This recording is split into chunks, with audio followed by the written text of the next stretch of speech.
Kathy, welcome to my channel. Today I'm going to be making just a lavender soap. It's a really pretty soap, it smells amazing, and it's really refreshing. What I'm going to be using today though, which is a little bit different though, is I'm going to be using Lavender Essential Water. I'm not going to be using any goat's milk, and I'm not going to be using any distilled water. This is going to be the liquid that I'm using. I'm also going to be using purple Brazilian clay as opposed to a purple mica. And I'm not using a lavender essential oil, I'm just using a lavender fragrance oil from Brambleberry. So let me get suited up and we'll start making soap. Okay, so I'm all suited up and I'm going to start out today by mixing my lye water and showing you how I do that, because I want to show you how I'm using the lavender essential water. All right, so here we go. I have measured out my lye and I have set it aside. The lye that I use, the sodium hydroxide that I use, is from Brambleberry. I like this. It's more of a flake and it's easier for me to handle. There's no static to it or anything. So that's the lye that I use. And then I'm gonna zero this out and I'm gonna pour in my lavender essential water. And my liquid today is 10.55 ounces. Zero that out, okay. And my scale is, there it goes. So you're 10.55 ounces.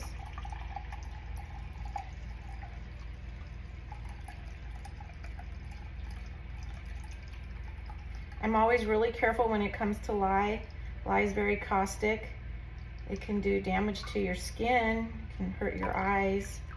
Be very careful. I always use my goggles and my gloves and long sleeves. There's a lot of good videos out there on lye safety. I've watched all of them.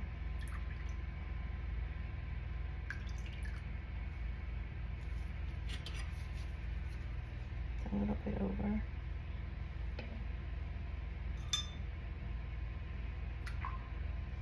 Okay, 10.55 exactly. All right, so we're gonna put this to the side, and I always stand way back when I mix lye. So the one thing that you have to remember is that you can never pour the water into the lye. You have to pour the lye into the water. So we're gonna pour this really carefully, slowly.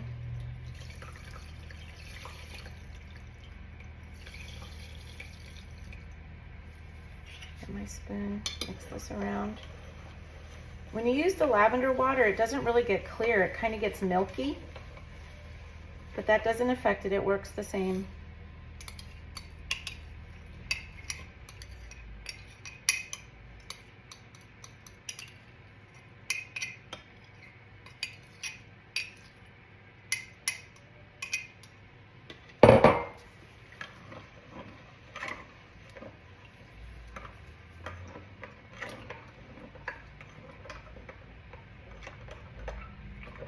Okay, so I'm going to put this to the side and I'm going to let it cool down, and then I'm going to melt my oils, and we'll get back and we will make some soap. Okay, so I melted my oils and I added a little bit of kaolin clay, and I added some colloidal oatmeal to my oils today. And the oils I use today are olive oil, coconut oil, almond oil, castor oil, and palm oil. And I have to say, I got started and I thought I was out of coconut oil. I thought, oh my gosh, I have to stop everything and run to the store. But I didn't, I had some. But having said that, I buy a lot of my oils at Walmart. I buy a lot of great value. They have a lot to choose from, and it works out really well. So I've cooled the oils down. I've cooled my lavender water down. This lavender water, it is really kind of white, and it's not clear. I'm going to stir it up really well. I looked through it, there's no particles, so we can go ahead and pour it into our oils. It smells like lavender. It's really pretty. So I'm going to get my loud stick blender. I'm going to go ahead and pour this lye water in with the lavender essential water. All right, set that to the side. And let's stick this.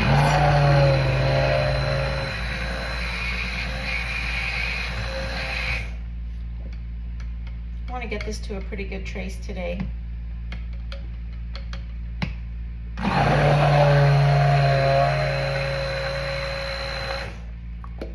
rid of some of these bubbles.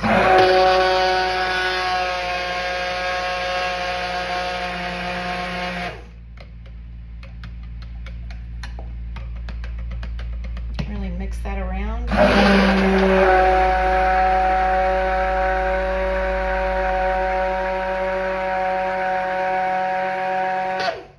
Okay, so I'm going to add my fragrance oil in at this point. This fragrance oil, it's a lavender fragrance oil. It soaps really well. Nothing unexpected usually ever happens with it. I'm going to pour that in there. And it holds its fragrance for a long time, even after going through the curing process of 4 to 6 weeks.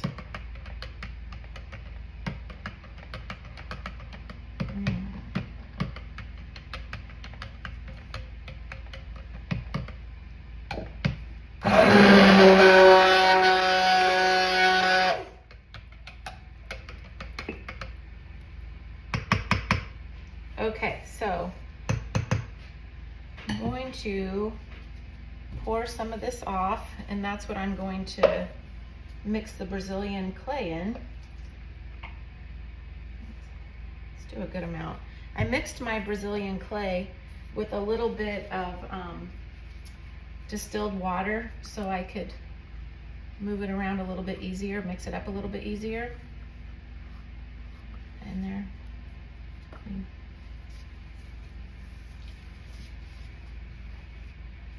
Really get that to mix up. There. You can see that it's really mixing up into a nice purple.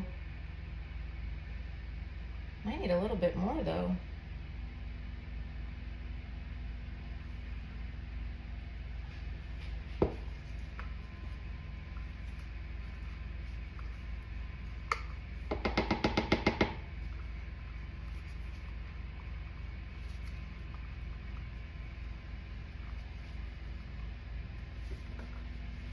Mixing that.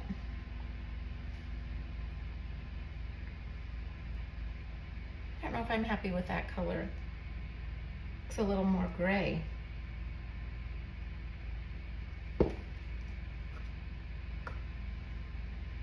Okay, I'm going to do something. I'm just going to put a scoop in there and see what we can come up with.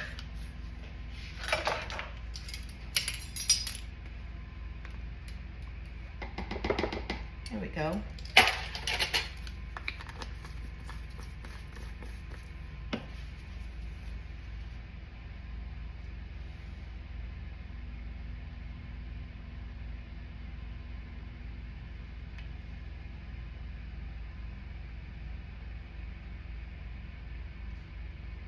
It's hard to mix it up when you put it in dry like that.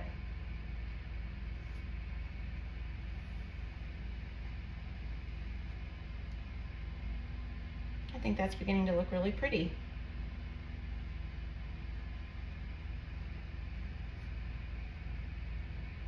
Let's stick blend that a little bit and get everything really mixed up in there.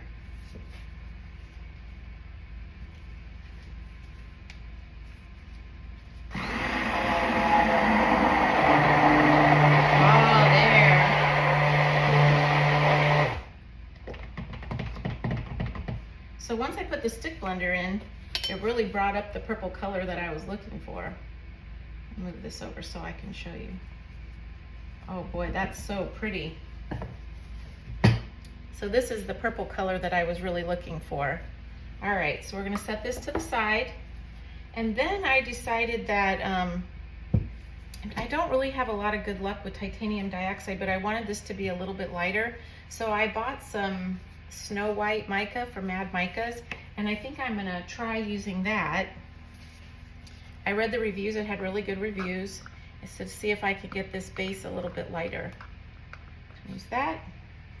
I mix that with a very light oil, usually almond oil or sunflower oil to use that. Today I used a little almond oil to mix that up. I'm not gonna put my stick blender back in here because I don't want any purple in here. I'm just gonna mix this up really, really well.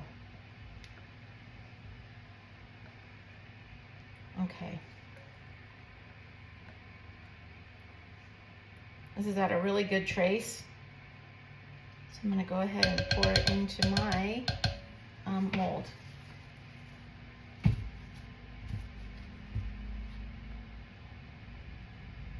gonna put about 3/4 of this in here. All right, I'm gonna put this to the side.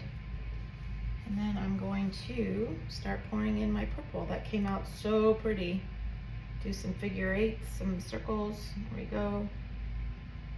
I'm gonna pour all of this in.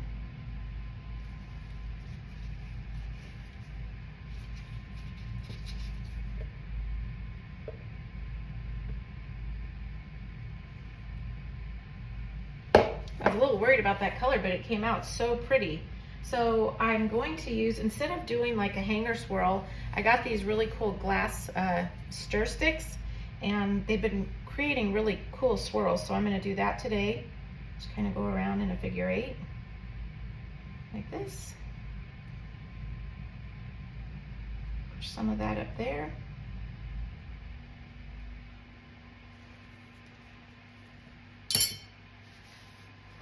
For the rest of this on top.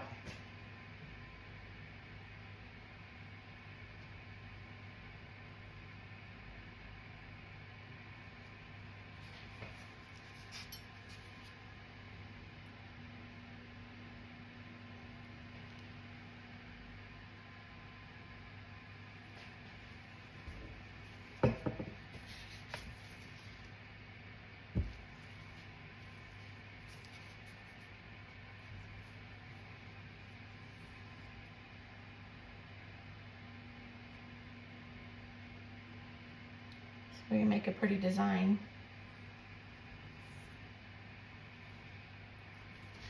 Put it down so we get rid of all the air bubbles. I'm gonna let it kind of harden up a little bit so I can do a design on the top. Let's see. We'll give it a couple minutes and let it harden up. Okay, so my soap is really hardened up and I'm gonna do some designs on the top. I'm just going to take this tool, it's just a little stir tool, and I'm gonna pull the soap this way. Lavender soap is always so pretty, and this recipe is really good. So I'm just pulling it over.